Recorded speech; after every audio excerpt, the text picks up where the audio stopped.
Hey everybody, welcome to another podcast with the Road to 100 presented by Mallard Bay, your best guide and outfitter solutions, Benelli Firearms, best shotguns on the market, Apex Ammunitions, lacrosse boots, keep those feet warm, RW Coolidge, hands down, coolest, nostalgic leather and canvas goods a waterfowler could ever want. Sound gear, got to protect that hearing, guys, be smart. Montana Knife Company, you got to eat those birds, guys. No better knife on the market than Montana Knife Company. And SCI, Safari Club International, for all your conservation needs. Those guys do a tremendous job at looking out for the welfare and benefit of hunters and wildlife around the world, and we could not be more grateful.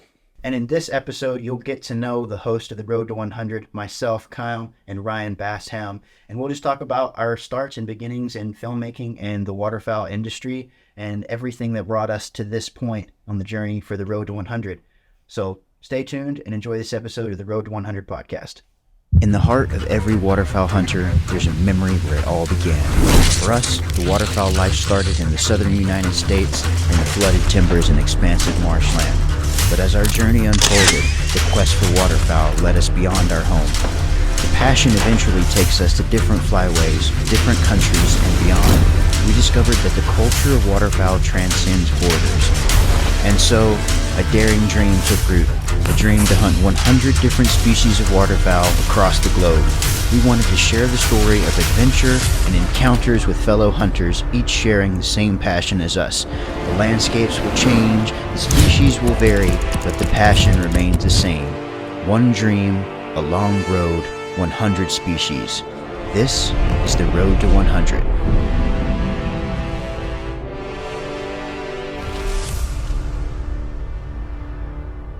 All right, everybody, here we are, podcast number one. Numero uno. The journey is just kicking off, and if you don't know what that journey is, we're going to tell you about it. So the Road to 100.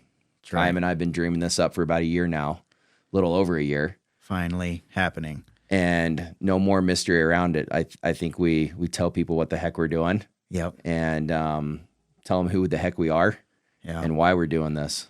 Well, it's a little weird, first of all, because in chronological order, we've filmed a couple episodes. We have.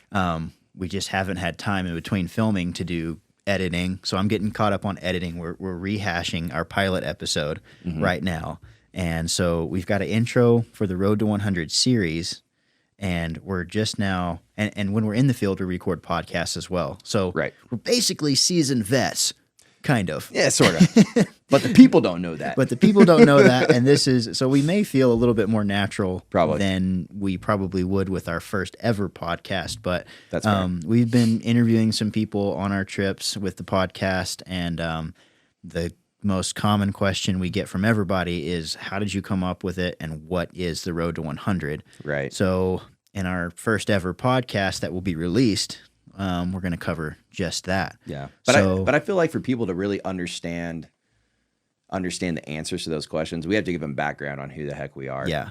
And so that's an important part because, you know, as any story, you need character development. And that's one thing that we don't have a lot of time for our characters and for us as well. Right. We're so busy doing the thing, setting up decoys, shooting birds, cleaning birds, driving, flying, all the stuff that you'll see our characters build and friendships build and everything else in this series, but you don't get a lot of like personal background right off the bat. So if you just watched the first episode and you were pointed here, you're about to watch the first episode, which you should right now. This will be a great intro to tell you a little bit about Ryan and Kyle, and that's us, obviously, who are Ryan's the guy who's been around the world, and I'm the guy who has hunted a little bit and films a lot. So between the two of us, we've created this series, and we just want to give you a little background, I guess, on us. Yeah.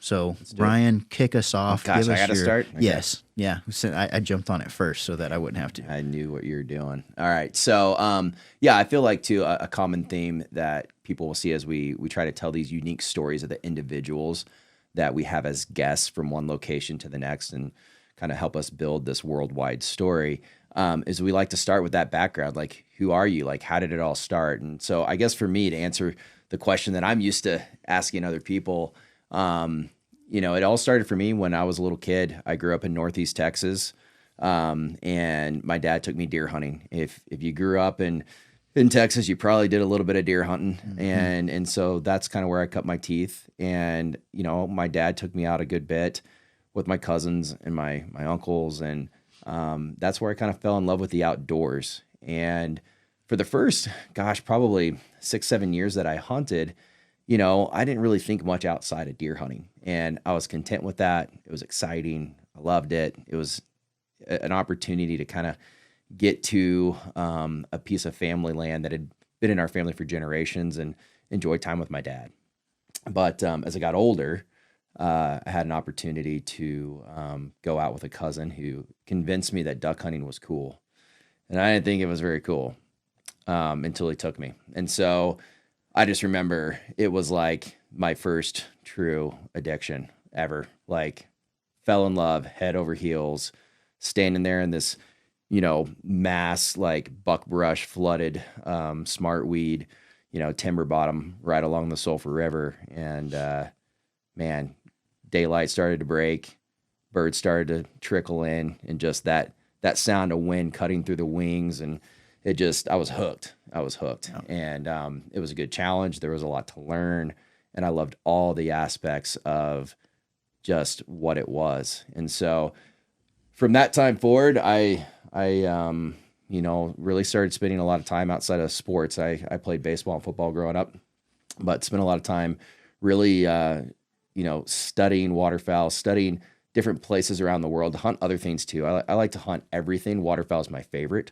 But I had big dreams. And as a middle school kid, as a high schooler, outside of chasing girls around and playing sports, hunting was everything. And so I kind of learned a little bit about, where some of these birds lived around the world, and never really thought that I'd ever get to go see it or hunt those birds, or never thought I'd really leave the United States. And so it was just a pipe dream. But that's kind of where my initial, addiction to waterfowl hunting and the desire and the passion to go and explore more beyond just a mallard in my backyard, which is still probably my favorite. But now that I've gone and done all these things, I'm like, yeah, that's still my favorite. But yeah, I still had that adventure bug. Like, I wanted to see the world. I wanted to experience new things. I wanted to learn the how, why, what, where, all of that. And all with the thought process as I got older that it would help me become a better hunter, no matter where I am in the world, no matter what I'm hunting. And so that pretty much got me through high school. I think what's unique about my story, my wife and I actually are high school sweethearts. We met in middle school. And this is important for me because it's who I am. But I joined a church when I was 17 years old, and through that process really came closer to Jesus Christ and knew that was going to change the course of my life. And so I made a decision upon graduating high school that I wanted to serve a mission for our church. And so before I went to college, I lived in Ecuador down in South America for 2 years as a missionary. And for that 2 years, I didn't hunt, but I preached the gospel. And that was the most important thing I could have been doing with my life at that time. My testimony of Christ and the gospel is important to me. And, I left kind of thinking my girlfriend at the time, wouldn't be waiting around for me. I was at peace with that. I knew I had to go do this. It was important to me to share this happiness that I had found with other people. And so that's a big part of my story. I can't not tell it. I came home and was fortunate enough to pick up right where we left off. I married my wife, Marissa, 2 months after I got home, and we've got a wonderful family here in Bozeman, Montana. But between, that time of coming home and starting to go to school again, I went to Texas A&M University, got a degree in ag business, which I do nothing with. But it was a good time. Go Aggies. While I was at A&M, I started hunting again. I guided a little bit for waterfowl down on the Katy Prairie and Garwood and some of those areas. And I kind of got bit by that adventure bug again. I'd lived in a third world country at this point. So now my my curiosity's really spiked because now I've lived outside the country. And I was like, you know what, this is more obtainable than I thought. And I got very comfortable with being in uncomfortable situations because of those experiences I had while living in Ecuador as a missionary, which hundreds of stories for another day. Yeah. But I was like, you know what, man, like waterfowl's still my favorite. There's birds all over the world. I want to do this. And so as I started exploring more of that, I started talking to different individuals that had gone and accomplished a lot of great things already and started learning from them. Guys like Pat Pitt, who most people don't know who he is, but the guy's a freaking legend. And he really inspired me to go and see the world through waterfowl hunting. And so that's kind of the turning point for me in college, was starting to figure out, okay, how do I make this dream a reality? And one thing led to another. I got my degree, actually worked in the running shoe industry for a company called Newton Running. You can't tell now, but used to be an athlete. And so I did a lot. I have seen pictures. I can verify. Yeah. Under the 70 pounds of fat, there was a skinny athletic guy in there.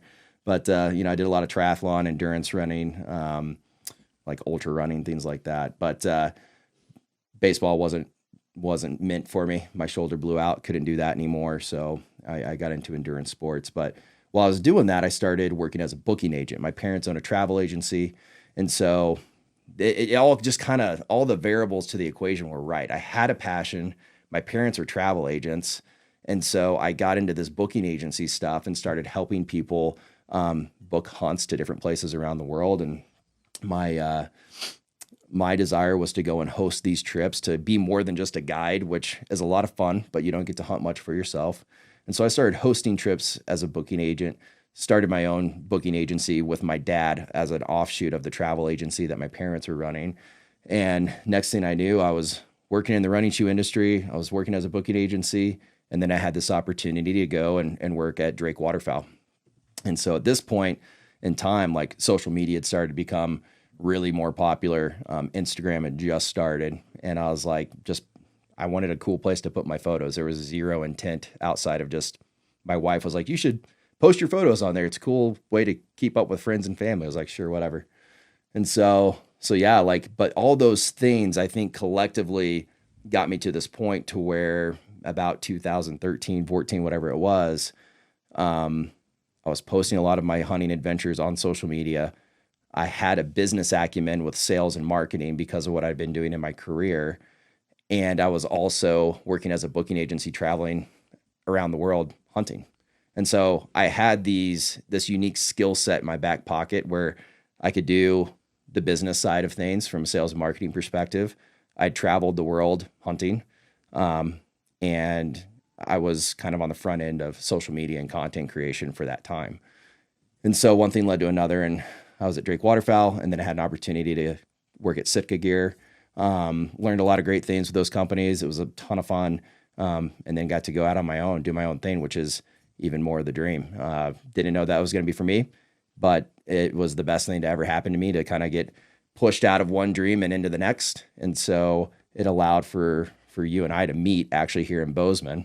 Yeah. And that's kind of my story in a nutshell. And then from there, I think you should tell your side, and then how we came up with this whole Road to 100 idea. But I think all those things that I just explained about myself and, kind of what my background is, it's allowed us to get to this point, at least with the part of this project that I can help with. Yeah.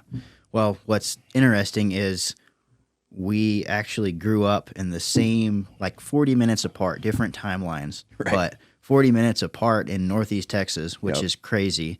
And we hunted sort of the same area. You had a hunting hole. I was hunting public. So, I hunted public too, but I did have a hunting hole. You had a great, And so I guess I'll start there. Grew up kind of all around Texas. My dad was a coach, so we moved a lot. And my dad's a really creative guy. He did a lot of art stuff in college. He painted, ended up getting his degree in kinesiology, but always loved the arts. Really creative guy. Passed that on to me, fortunately. And so from an early age, I guess I just had this in me, like the desire to create.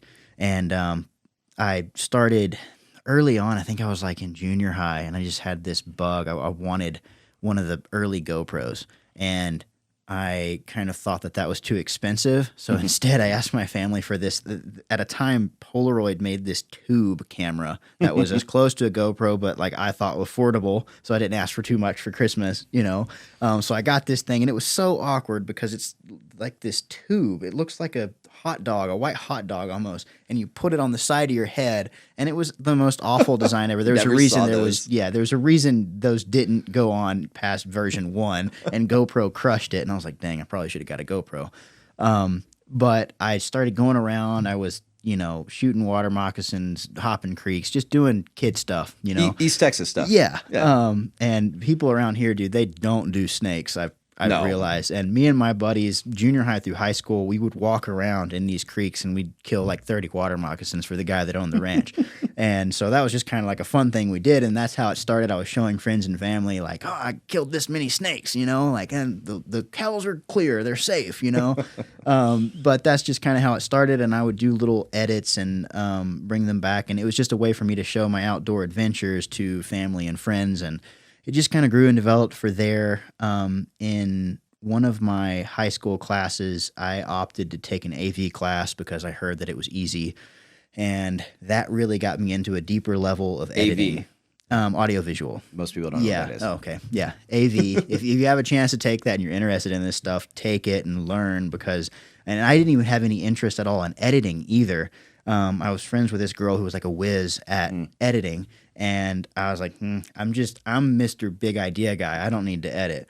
And so we would do these funny skits, and the school loved it. And this school played it every day in the morning. You would basically like grind and do an edit, and then they'd play it. Well, I say every morning. It was like at the end of the week, they would do a recap. And everyone always loved the comedy sketches. Like that's what everyone, I don't want to be like, oh, it was our stuff that was good. It was a bunch of people that did it. It was like SNL, but on a high school level. It was dorky. It was horrible. But awesome. Everyone, and the elementary kids would come up and be like, oh, I saw your Star Wars skit or whatever. And it just like, it makes you feel good. And as an artist, like that's the feeling you crave. You know, nothing you make will ever be good enough, but having people come up to you and say, oh, I liked that. How do I do that? And that just started the creative juice for me. And I didn't really, my dad was a basketball coach. His dad was a basketball coach. And so basketball just runs in the blood. But I popped out and only grew to about 5'7". So obviously I kind of took the hint from God that basketball wasn't in my future. Point guard for life. Yeah. So when I capped out at 5'7", sophomore year, I was like, okay, I need to start searching other avenues because the NBA, I can't jump that high. I'm not Spud, so I can't dunk. And so anyways, I got more and more into the audio-visual stuff, and I actually went to school where my dad coached and taught at Avenger, and which is also where my grandfather won a basketball championship. And so deep family history there, and it was a small school. So I was playing basketball, and I used the game camera to make this corny don't drink and drive or text and drive. That's what it was. Don't text and drive competition, and it was like a statewide competition. And I didn't know that. My science teacher actually told me that I had to do it for some kind of extra credit or something because math and science are not my strong suit. So I did this film with a couple buddies with a game camera and used it as an excuse to skip a few periods and didn't think anything of it. The science teacher submitted it. Come like a month later, these people show up at our school with a big check, like the big awesome, big checks, and it was like $4,000 or something. And we'd won the statewide competition against like Dallas, like strictly like artist schools and like all these preppy kids, and we'd won. And they're like, so do you have like we usually present this in the auditorium with everyone there. And I was like, I get the call to go to the principal's office, and the principal tells me this, like, we didn't know that you did this. And I was like, I didn't think that we'd win. And so we won, and that was cool. And that's what kind of in my head, I was like, whoa, that was good enough to win something. I can do this for a career. So then I started looking into colleges where I could go in the South, because at the time, I didn't want to go anywhere in the North. Just being a proud Southerner, I was like, I don't want to be around Yankees. I just want to stay in my bubble. Hindsight, I wish I would have gone somewhere else because there isn't strong video schools in the South. But while all this is happening, I am trying to dabble in hunting for myself. no one in my family really hunted. I didn't have anyone to really take me out. I'd been with my grandpa and my dad somewhat for deer. Everyone has shot a whitetail from East Texas. If you're into it, that's not a hard thing to do. So Right. I'd done that, and I was like, that's okay. I don't like sitting in a stand for forever. And so I wanted to start doing waterfowl because I see some of the guys in my school doing it, starting to see some stuff on social media. And I was like, that seems a little bit faster paced. I want to try that. And so I tried it on public land, knowing nothing, got roasted at a few boat ramps for my ghetto setup with a PVC blind with grass that I'd stole from some neighbor and kind of weaved in there. And I was just shooting Passover wood ducks. Like, it was not a good spot. I mean, I'm sky busting. Didn't even know what a choke was. So it's just like shoot 3 shells and just pray to God that something falls. And thank you, Jesus. A few of them fell. And I was like, man, yeah. And I'd scoop them up. And I think at one point I sent you this picture. I shot a spoonbill and I thought it was just a nuked, like, radioactive mallard. This is how little I knew about anything. So I can't confidently say I didn't break laws at any point during my hunting career. I have might no have clue. happened, but you're in Northeast Texas, so it's kind of like yeah. But anyway, so I started doing that, and as my video career advanced, and I'm in college for film, I'm running my own film business. I'm getting hit up by some friends from high school who are actually good at duck hunting and want to make hype reels, and they're making their way in their career to be outfitters. And so we're all kind of coming to a head in our careers and trying to get better. And so I'm out with people who actually know what they're doing. I'm like, whoa, you can actually shoot a limit. It's possible. And so we're doing it on public, doing it on private and on leases, and I'm starting to get into it and making films. And so from there, I end up graduating college, and I know that I always knew that I wanted to use film to see the world and adventure. Like, adventure is my thing. Like, that's what I want to do. I love hunting, and I love the places that hunting can take you. And so I'm trying to think about, like, how do I make my video career align with that? Because at the time, I'm just doing commercial type work to pay the bills. And so I'm saying to myself, I want to start applying for jobs anywhere in Alaska, Idaho, and Montana. And I ended up getting a job offer in Montana to come up and be the creative head of this app that ended up never launching, but it was a great experience to be up here in Montana and seeing this world. And I'd fly fished up here before and driven with a buddy. We'd make road trips every summer. So I knew I wanted to be somewhere up here, and I landed up here.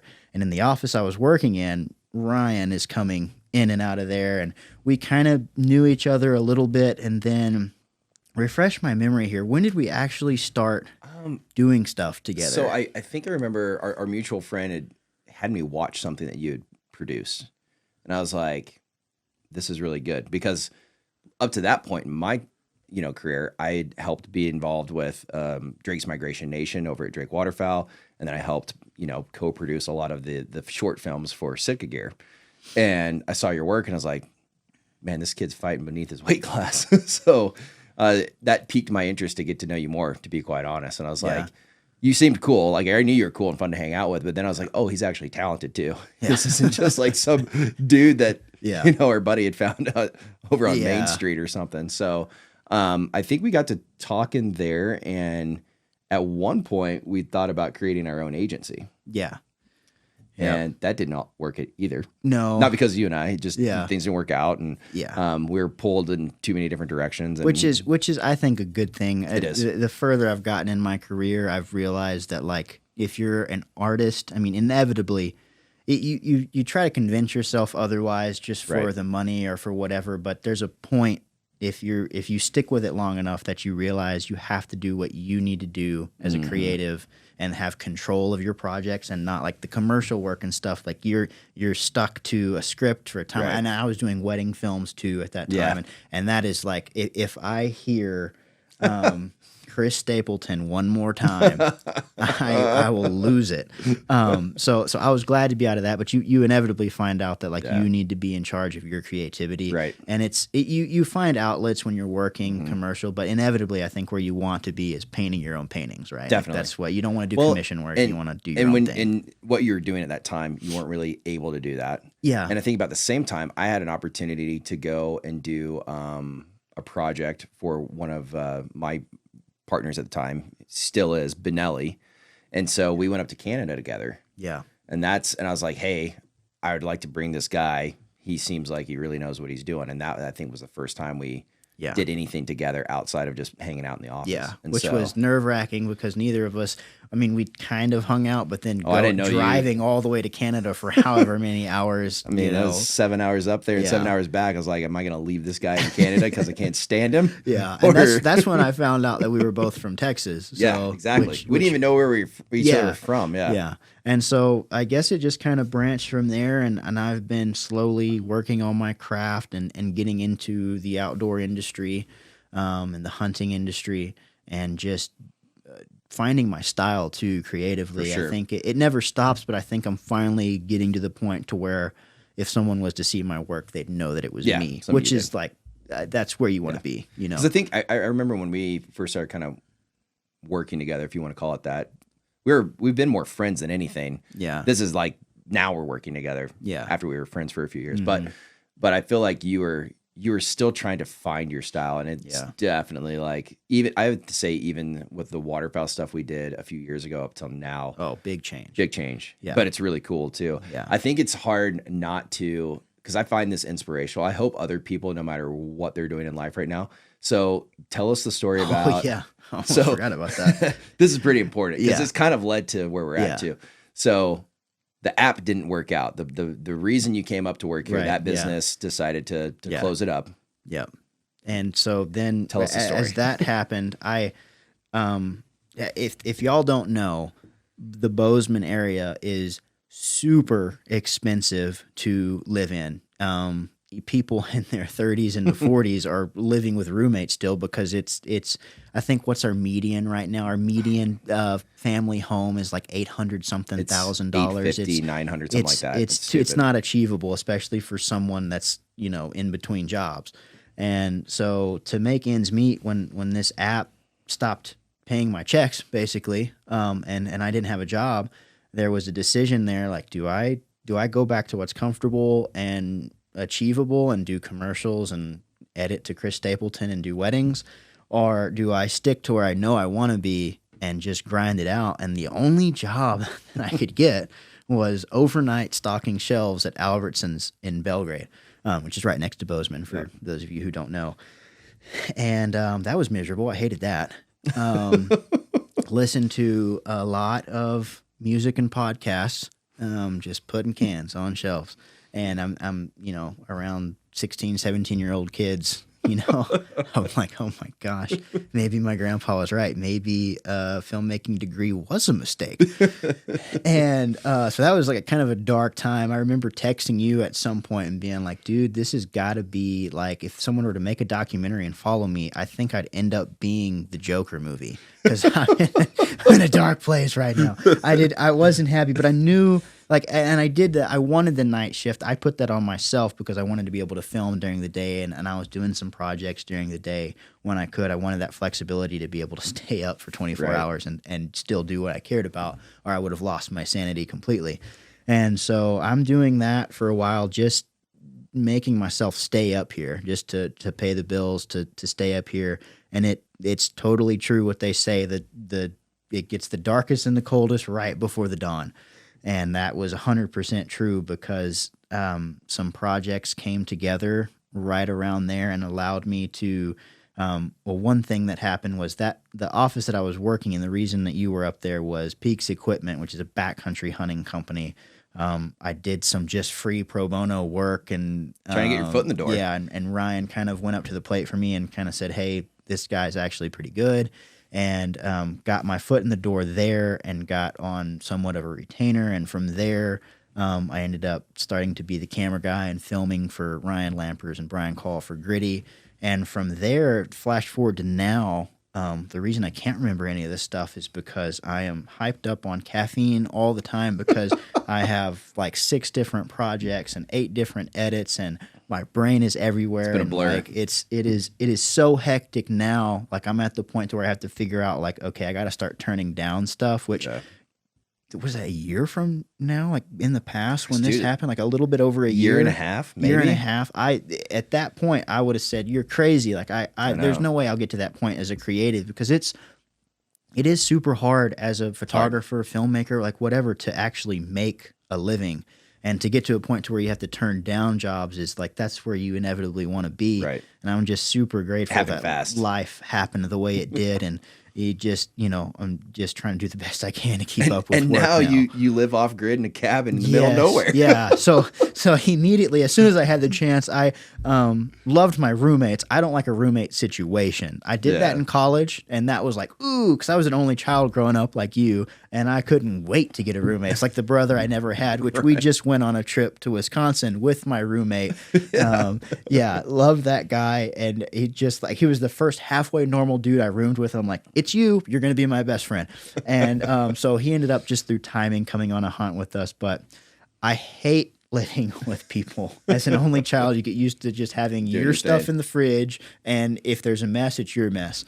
And so my decision was the only thing I could afford. They're like, oh, you'll never afford a house in Bozeman. I'm like, yeah, you're right. Even making a decent living now, I can't afford a place in Bozeman. Right. Unless I hit the lottery. I can't buy a house in Bozeman. So the closest thing I could do was buy some land, and we had actually been filming in Africa for a project. And I got back, and I had told my roommates, like, on the way out the door, I'm like, by the way, I'm moving my stuff to a storage unit, and I'm going to go to Africa, and when I get back, I'm not here anymore. That's right. So I got back, and I had a piece of land, and that's it.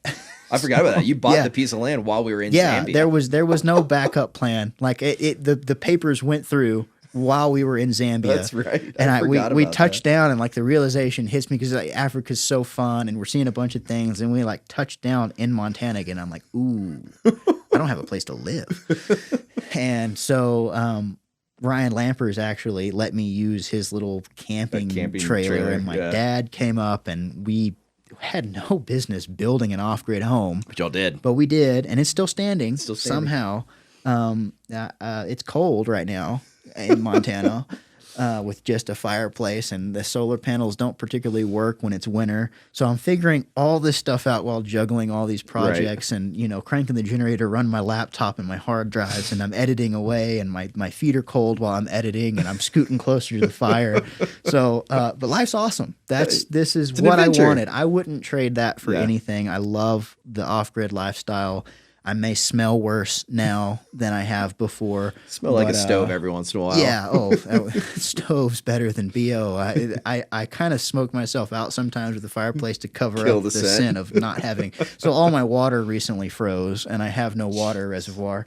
So all my right now, what I had was a bunch of 5-gallon just bottles that I come in, and I have an outdoor shower that I moved indoor, and I'm kind of concerned about the propane smell in the house, but it's been fine so far. Jeez, but we got back from a trip recently. I think it was when we went up to Canada with Cole. We got back and we had a cold snap, and it busted all my 5-gallon. I just didn't think we were going to have a cold snap. So I got to figure out my water situation. It's the priority right now is editing. Showers are like secondary right now. So I'm becoming the smelly hippie artist. But yeah, crazy. So that brings us up to speed. Both of our lives kind of coming to a point. That's how we came to a point. Yeah, it is kind of crazy to think about, though, how all of those things had to happen. In both of our lives to those branches to meet and come to this road to 100. Two dudes from East Texas. Yeah, meet in Bozeman.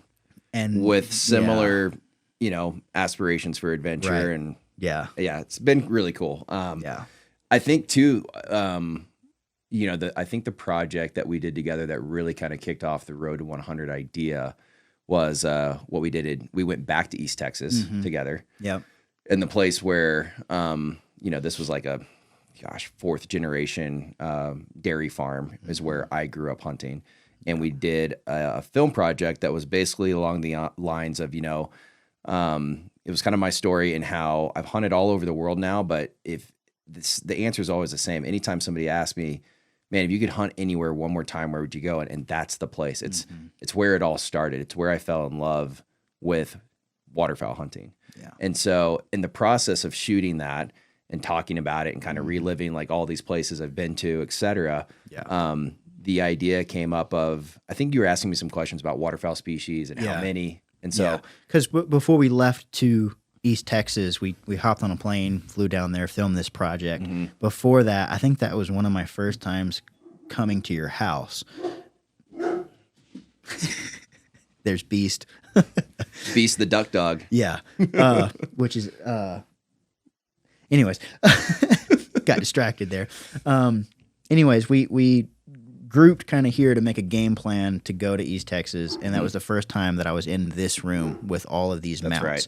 That's right. And so seeing those for the first time, I'm asking questions about, like, these kind of look crazy. Like, there's an eider, and then there's some things around here that at the time and still I don't know half of these things. Yeah. Which, like, I'm really good at one thing, and that's filmmaking. The rest of it's kind of like it's spotty. Right. So I haven't had time to deep dive into all these species. But I was looking around this room, and I'm like, man, that's crazy. And then it clicked with me, like, oh, waterfowl's a place that you can live that lifestyle of adventure, and it's not just, you know, the things that you grew up with, and you know, because I thought the only thing to the world was flooded timber and wood duck hunting. Right. So to see that kind of opened up was the first time, and then I was like, well, how many birds have you actually shot?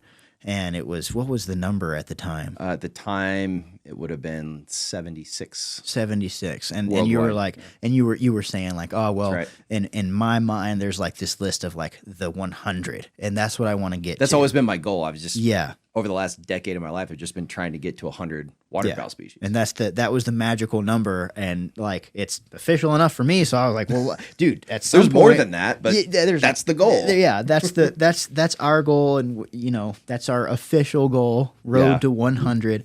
Yep. And so it's become both of our goals. But I just thought at the time, like, my creative brain was like, that is, road to 100 is a cool name. We need to do something. At the time, we thought that maybe we would do it like, oh, let's follow Ryan's story as he gets those, and it'll be spread out over 10 years or whatever. Yeah. And then your brain with the marketing and money and financials and trip planning kind of sort of like, no, we're not taking that long. We're going to do this right, and we're going to get sponsors. And that's how Sweden happened. We talked to Mallard Bay, and they're like, oh, that's awesome. Let's make it happen. Yeah. And we did our pilot episodes in Sweden, and since followed up with some awesome sponsors. I mean, we hit up Benelli, who you had a relationship with. First Light came on board.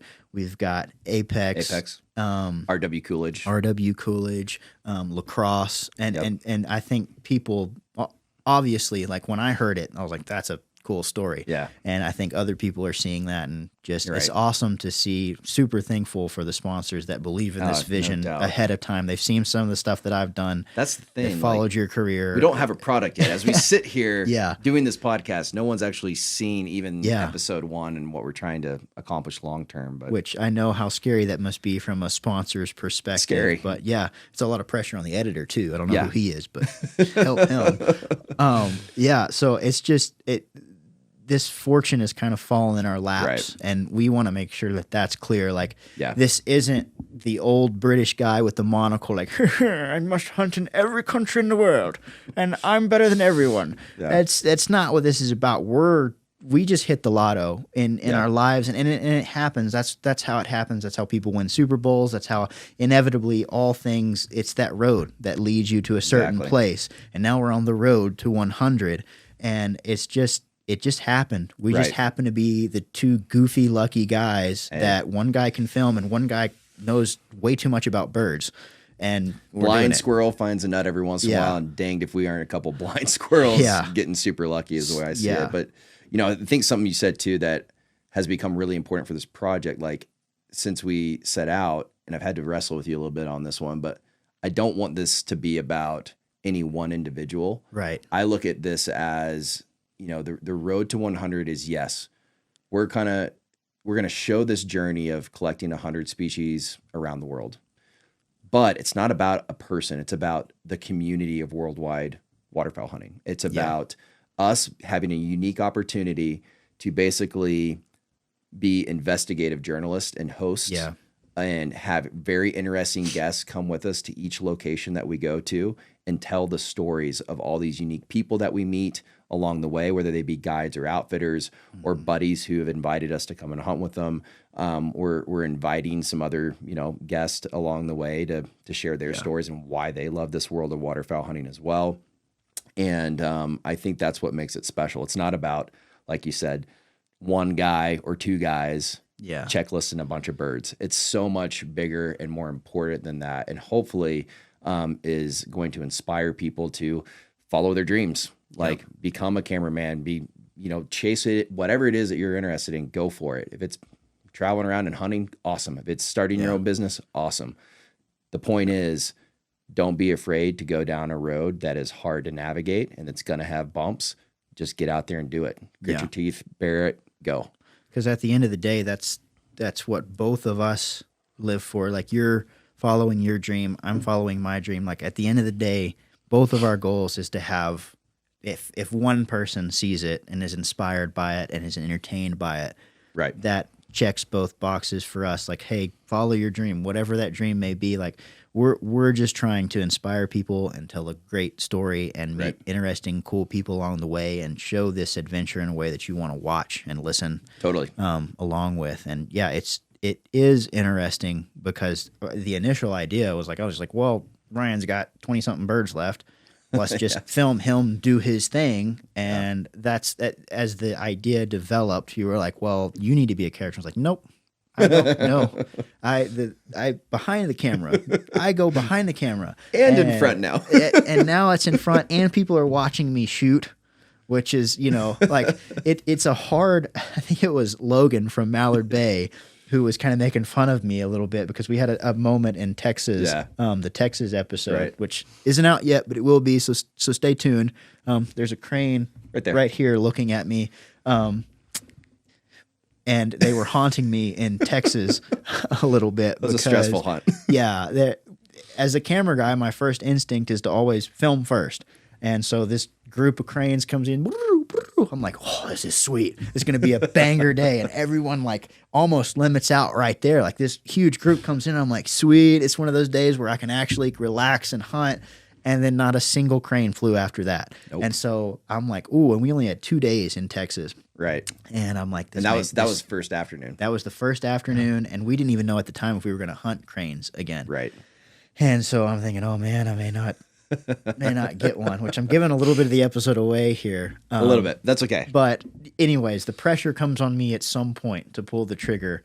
And you haven't shot. And I haven't shot in a while because I've been behind the camera. And I watch these people shoot the cranes. And then everyone is kind of on the same page, thankfully. And it's me. The only guy standing up in the blind is me. And Logan's like, get him, Kyle. And like, for whatever reason, that shook me.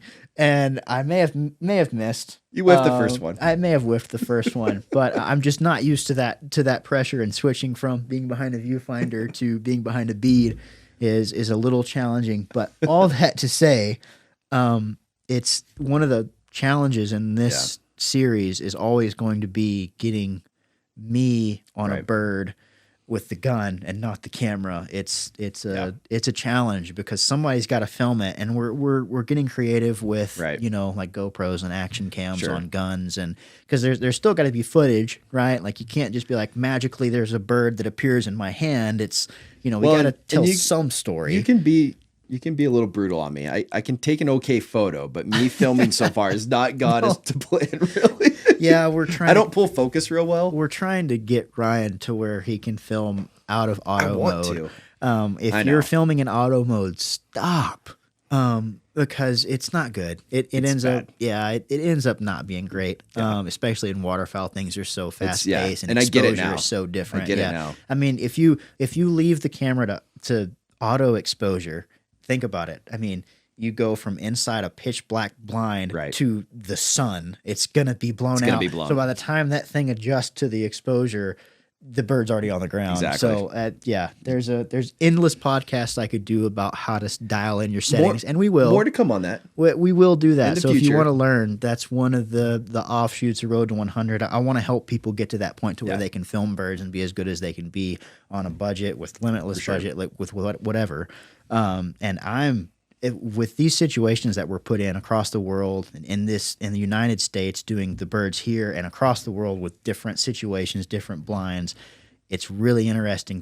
That first day is always so hectic. Ryan just doesn't even be around me when it's the first day and where he's just like, I'm going to let him do his shoot thing. birds until you can get because I in am your right so mind space. frantic because you don't know what you're going into, especially in other countries. Yeah, and for that's sure. a challenging aspect. Not only like it's one thing to be like, I guess I'll just pop up and shoot birds. It's another thing to be like, I'm like 100 yards from people. I know. And the foreigners don't understand that I need to be close to these guys, and I'm swapping lenses and doing things. That first day is always stressful, but all of that being said, that gives me an experiences to help teach people, and I can convey that knowledge. I can condense that knowledge for you guys to learn a little bit faster. I think that's what's going to be kind of cool about the project. Like, not only are we going to show all these different waterfowl hunting scenarios, how and why people do things different culturally in their waterfowl hunting pursuits in different continents, countries, etc., but the opportunity to learn from somebody like yourself, because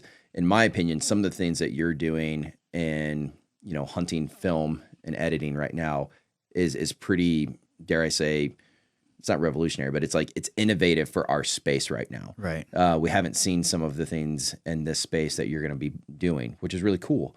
And so to be able to learn from somebody like yourself, as well as learn some of these, hunting things that we're going to be doing along the way, as far as blind setup, decoy setup, calling techniques, blah, blah, blah, blah, blah. It's just, it's meant to be educational. It's meant to help people along the way.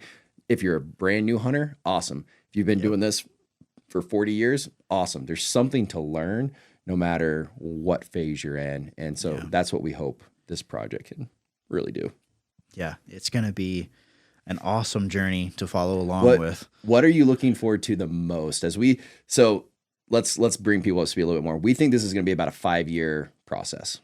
That I've got spreadsheets built out the same as I would for any business and how we're going to achieve this goal. Mm-hmm. And I think it's going to be about 5 years, potentially 6.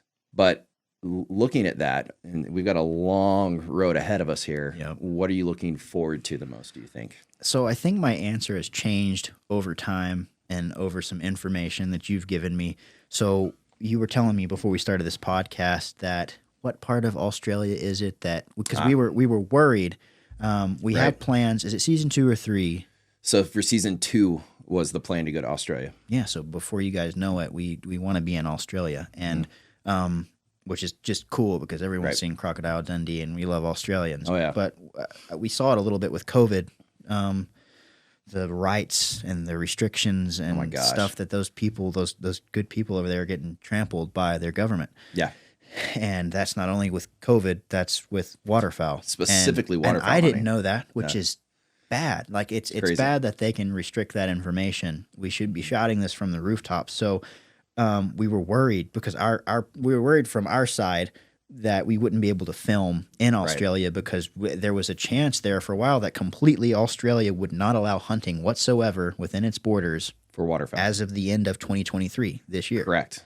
And so there's been good news. Yeah. So the Northern Territory is definitely staying open. And then, gosh, I can't remember the other province. I'm having a brain fart, but that Melbourne area is looking good. We're basically waiting for South Australia, that province, to give the okay. So next month, when this is airing, actually in January. So as you're listening to this, we're going to be still probably anxiously waiting for an answer on this, whether or not Southern Australia as a province will still be able to allow their hunting heritage rights to hunt waterfowl. And so fingers crossed, if that's the case, then we'll probably be going to Australia potentially twice for season 2. Because the different hunting times and regulations across the provinces are different. So different. You could go at one point and hunt south, but not hunt north just based on regulations. And totally different hunts, totally different species. Birds. Yeah. The whole thing. So that all tees up my answer, which is Australia 100%, which I had a different answer, I think, a few months ago, but as I've thought about it and I've started editing episodes of this series, meeting people, understanding how this project is going to unfold and how much waterfowl in the places that we go to, and usually there's someone there that grew up there, seeing their story that is just like our story, wherever it is, in this country, in another country, they had that same moment where the wind cut through the wings of the birds and it clicked for them. And it has for generations. Mm-hmm. And to think that a government could take that away from people is outlandish to us as Americans. For sure. We like to think that could never happen, but there's battles being fought for people just like us over in Australia right now where it's a real thing. They don't know if they're going to be allowed to continue the heritage that their grandfathers did and their fathers before them. Like they don't even know if that's going to happen next year. It's crazy. It's crazy. And we have to realize that this isn't a battle we want to fight on our home turf. Right. It's something we want to take care of. And you better believe that things like that, the ripple effect around the world is a very serious thing. We already see it in big game hunting, like importation, exportation, legalities that have been squashed over in the UK right now, and restrictions on bringing African animals back into the United States, et cetera, et cetera. To see it happen with waterfowl in Australia, that's scary. Yeah. So hopefully a lot of this project will be an awareness piece. I think. Yeah, that's why I'm so interested from a bigger than me perspective, like telling a story. It's not just about a couple guys hunting. Right. This, knowing that something I make could potentially save a country's, perspective on waterfowl, and in turn change some of the rules and regulations that are being written to eradicate hunting in general over in Australia. Like to play any part in that is awesome. Like I feel like there's a lot of pressure, and we're not even for sure going over there, but I'm already thinking like, man, this is a shot for me to make a difference as a creative in a way that I wouldn't have an opportunity to here.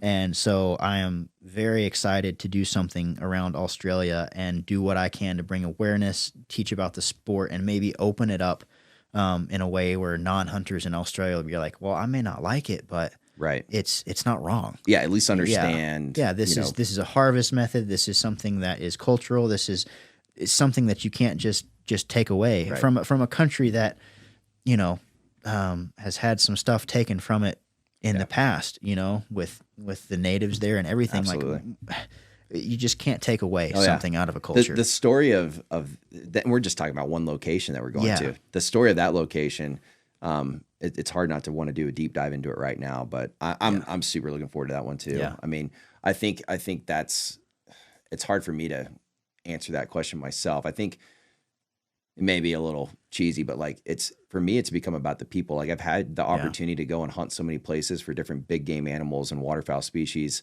and that's all great. It started out as like, maybe I'll admit, it probably started out a little bit egotistical. I wanted to check the box. I wanted to have that animal in my hands and learn how to hunt them and feel that success. And now it's like, I still enjoy that process. I fell in love with the process, but it has nothing to do, like, there's animals I want to go get and places I want to go see, but it's about the people now. It's about meeting new people, learning from them, having a deeper understanding of, how and why they do what they do, and then being like, this is going to make me a better, well-rounded hunter when I come back home to Montana, whether I'm hunting elk or, Canada geese or whatever, it doesn't matter. It just allows me to be a better person and have, friends worldwide. And so it's become about that for me. But I think what's cool too is, giving some people expectation of, a little bit more of the project. We've kind of solidified. We're chasing 100 species. We're going to have cool guests, meet new people, go to these locations, but what locations? And I think, I don't want to give away all of them. Yeah. But, we can maybe at least talk about season 1 and what they can expect, I think. Yeah. So, do you want to just jump into what we filmed so far? Let's talk about what we've done so far, because basically we have the first half of season 1 done.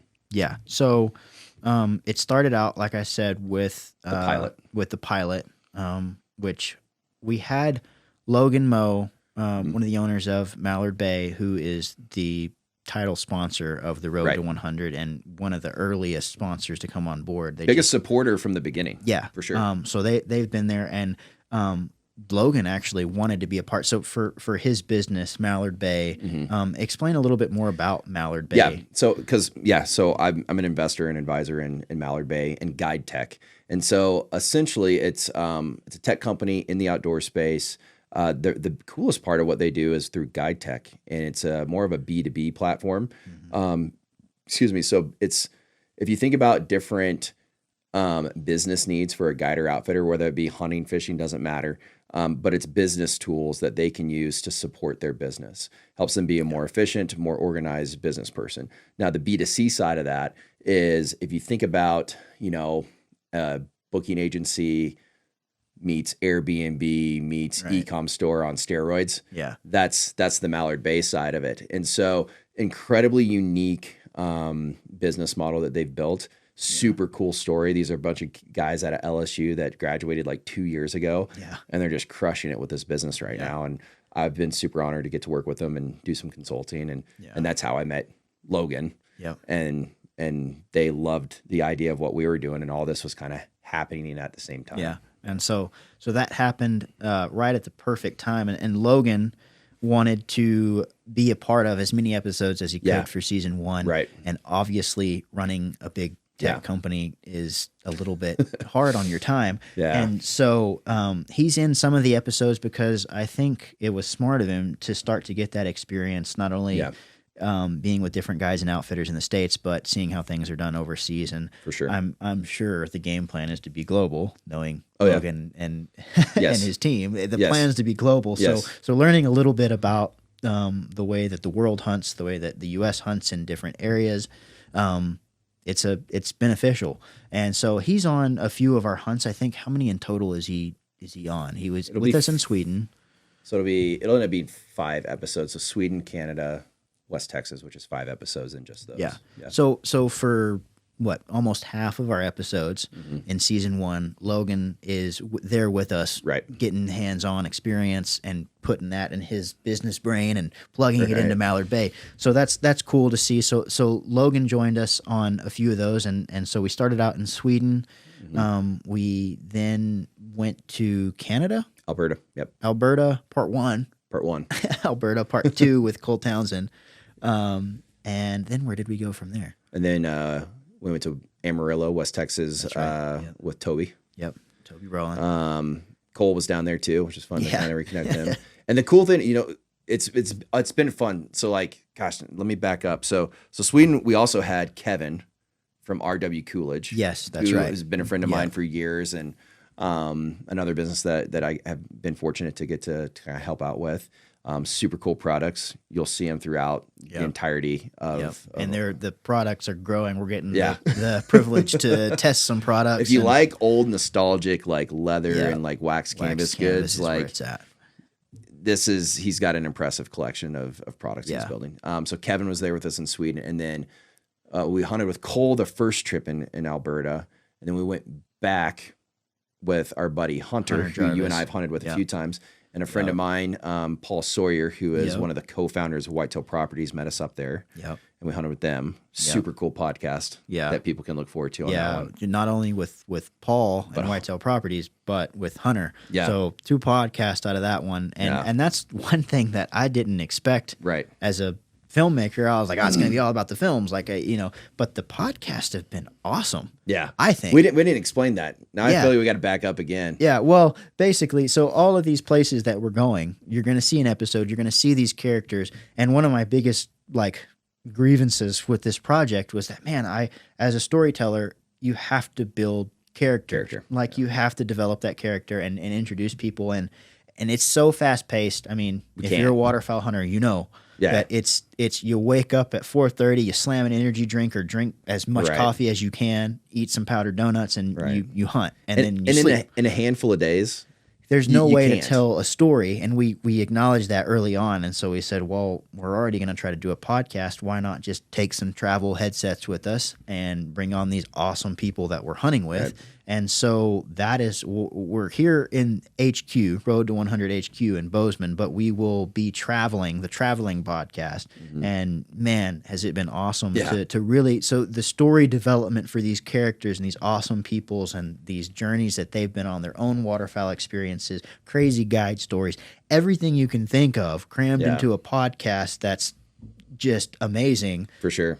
On every trip. We've talked about religion. We've talked about freaking drug addiction. I think we've talked about, business failures, business successes, like the highs and lows of the whole roller coaster. And I feel like the learnings and inspiration that come from those, like, oh man, hopefully they people enjoy them as much as we did in being part of those conversations. So It's a chance to listen to a podcast in the waterfowl space that truly encompasses everything. Right. Like, I mean, not only from a personal level, getting to know people, but a place and a style of hunting that is new to you, maybe. Right. I mean, we were recently, so after Texas, we went to Wisconsin. Right. With the Ponders. Yep. Friends Gray of and mine Mike from a long Ponder. time that I've never even hunted with. Yeah, and but that we've known was each other for years. a great Yeah. podcast as So good. well. Gray being a champion shooter, Yeah. putting us to shame with his Oh my shotgun gosh. skills. I feel like I'm pretty handy with the shotgun.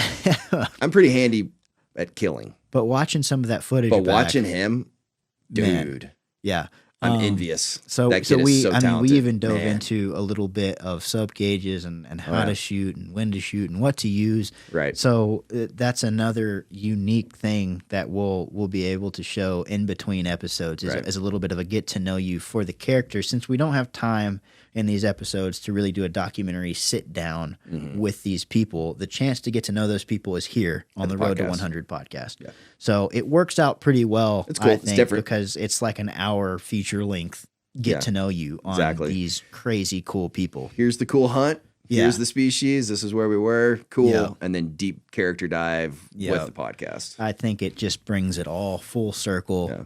So if you're a fan of either the podcast series or the film series, Right. you almost have to listen or watch the other one Sure. to really. Get the full- Because if you listen to someone here, you're obviously going to want to see this guy shoot, right? Now at this point, you've heard of Grace Ponder, and you're like, wow, they're saying he shoots really well. Well, now I got to go watch it, Go because watch it, that yeah. dude puts on a master class in a floating, Dude. wavy layout Super boat. impressive. Which, man, for my first time, that was rough. I can tell you that tough. takes some skill to tough be shooting. able to do.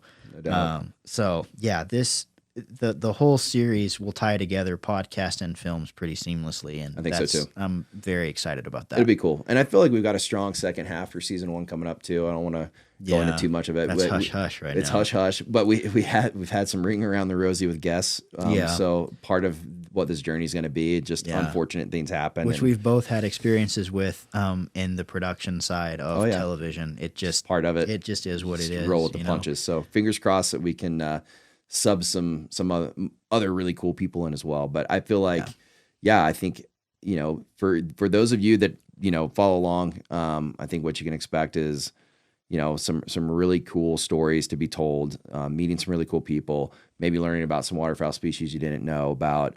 We'll probably do some gear reviews, just talking about, what we like, what we don't like. Yeah. Take that for whatever you want to take it for. And yeah, it's meant to be a good time. We hope we have a lot of cool engagement. Like, tell us what you think, tell us what you like, tell us what you don't like. Yeah. This is meant to be a community project. Yeah. Oh, and don't get me wrong either. There's going to be some pillowcasing close up, slow mo of some birds dying. If you So, want to see some like super talented work from Kayam, definitely tune in. I don't know about talented. Somebody's shooting the bird. I'm just filming it, but yeah, there's gonna be carnage as well. I just want to throw that out be some there. carnage. If y'all think this is gonna be the BBC documentary, No, it's not that. It's not. It's not that. it's a waterfowl series, so it's gonna be awesome. And like you said, we're playing around, tinkering, always trying to stay on the futuristic side of filmmaking. So it's awesome. So you know what I want to do to wrap this one up? Oh no. The same thing that we've been. I figured. Put me on the spot. So a trend that that you'll see throughout all the podcasts is at the end with each guest, we're going to ask them 2 questions. First one being, if you could hunt any waterfowl species, what would it be? What's your number 1 bucket list bird that you don't have yet? Mm-hmm. And then the second question is, if you could hunt in any location around the world, where would that location be? Somewhere, somewhere you have not been. And we wrap every show, every guest with that. These and 2 questions. That's one thing that I've loved hearing the answer to from everybody. Yeah, everyone's got a little bit different answer, which is really cool. So, who's going first, you or me? do you want me to go first? Since Sure, I put you on the spot a little bit. Okay, Yeah. so for me, number 1 species, to date, I'm at 79. We'll call that unofficial. Right.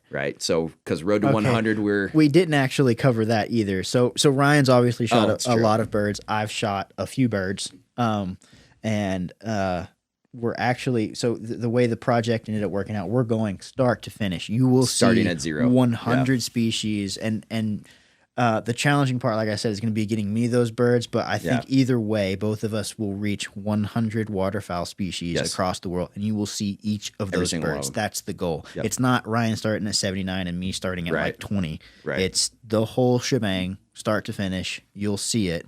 And so, that being said, go ahead. That being said, the one that I personally don't have and we don't have for the project yet is the pygmy goose, the Cape pygmy goose from South Africa.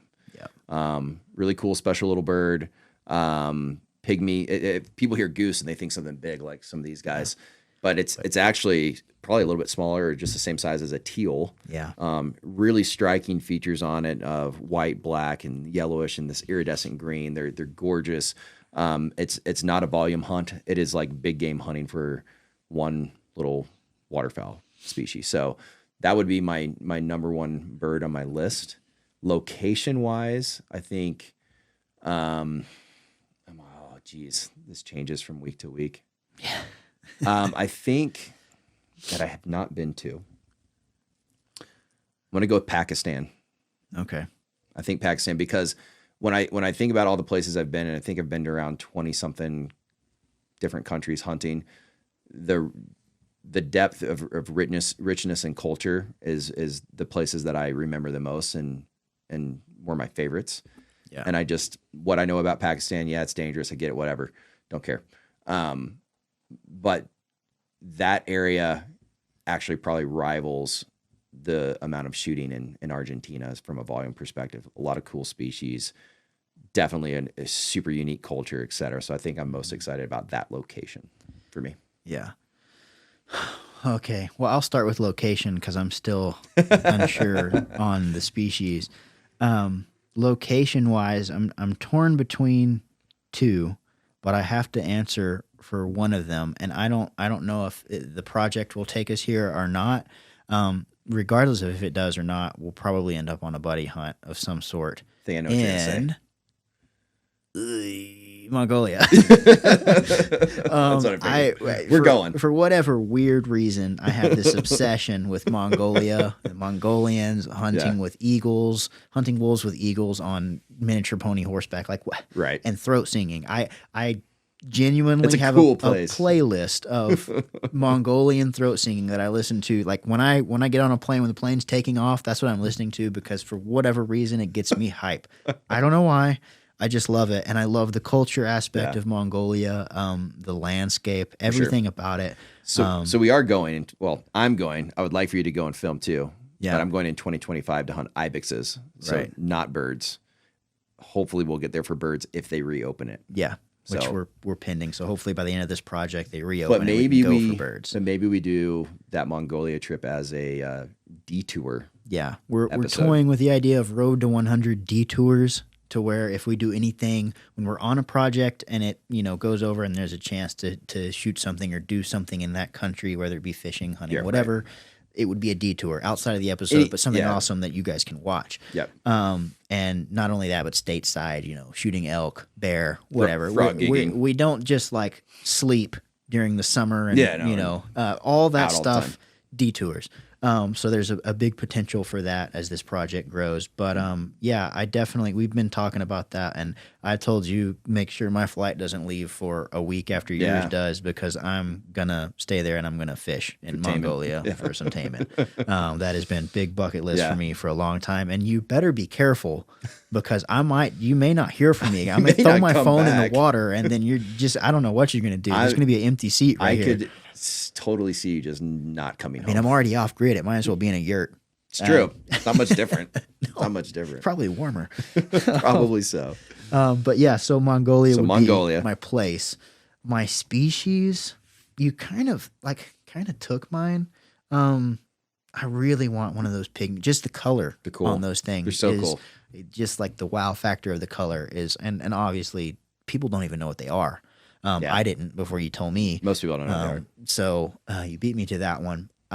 Since you've done so much worldwide hunting, and I'm still kind of wetting my feet in that area, I'm a little bit behind just in the North American waterfowl. So I would say that I'm going to give the most common answer that is almost everyone to this point has said, and I'm sure you guys can guess, the king of the North American species, It's cool, the man. king eider, man. Grab that thing. I mean, Grab this decoy. yeah. So tell us a little bit about who made this guy yeah, right so here. Michael Braun, who is going to be one of our, in fact, that's where we're going next. So this is King Eider. This is a hand carved decoy, world champion decoy carver. Yep. Super, super cool. This might be one of my most favorite things in this room, but This is awesome. it's pretty cool. So King Eiders are found in the Bering Sea, off of St. Paul Island is the most common place you'll get them, but you can also hunt them in Greenland. A little bit more of a, I'd love to do it in Greenland. I know, a little bit more of a different adventure. It's kind of new actually. And so anyways, but the King Eider, I've got a couple mounted back over here too. So trust me, I'm anxious to go and hunt them again too. This is one of those birds that, I mean, name king in there for a reason. It's everything about the experience I've heard is awesome, and the people that haven't been want to go. So all of those clues tell me that this should be number one on my list, and it is, I think. It's an adventure. Because like you've touched on before, this, like, say this is the dead bird, it would be a memory, but it would be probably the least on the front of my mind, that the thing that I would think about just on the trips that we've already been on. I forget about the bird. I kind of, it's at the back of my mind. The thing that I remember the most is everything that got me to that point, the relationships that I made, the dangerous things that we did to do that. You know, it's the adventure, which is, it's always been, it should be that way for everyone, I think. Exactly. It's not about killing something and eating it. Yeah. It's just this ingrained thing in our DNA. We have this drive, whether it's in your backyard or in Mongolia, we have this drive for adventure, and that's what it's about. And I think that's why people like this. The people that have been saying you need to go. Yeah. Because it's an adventure to get one of these things. Unlike anything else, of all the waterfowl species I've hunted, there's not any other experience that matches that. It's its own unique thing. And I can't wait to make a film around that. So that's why the King Eider is probably a good one to my have on answer the top. for this season. Once I mark it off, then I'll have to start thinking about what the next one is, and where that adventure That's the beauty awaits. of it, though. Like, because even at 79, I've still got like something's going to take the place at that number one on the bucket list always. So and you start to realize that the adventure is calling you. You know? And that's it too. It's like some of these places that I've been to and that we're going to go to, we would never dream of going to, or even knew it existed. But it's because it's like, okay, well, what are these 100-something birds that we're going to go after? Oh, well, where's that? Where's that? Find a map, and then you go and you figure it out. So that's it's going to be a fun ride, and I can't wait for season 1 to actually launch. And at this time, when this podcast releases, will we have dropped episode 1 already, or will this release right before episode 1? This will drop before episode 1. Okay, so you guys that are listening, episode 1, Sweden, pilot episode part 1 is about to drop, and we actually just watched it. I've edited part 1. It's awesome. And it's awesome. It's you're in for a ride. So if you haven't already, subscribe to the YouTube channel. That's where primarily our content is going to go, obviously on socials, but our long form content in these episodes and the podcast will both be on YouTube, and you can listen to the podcast wherever you listen to podcasts. But you guys make sure to follow along for the journey. If this interests you at all, this is going to be something that you can follow for a long time. This is a story like I haven't seen stories told in the waterfowl industry. I mean, this isn't about a guy that goes in his backyard and hunts. This is about a bunch of people in a bunch of places and the sport itself and everything. So make sure and follow along because it's happening. Here we go. I'm excited. Yeah, me too.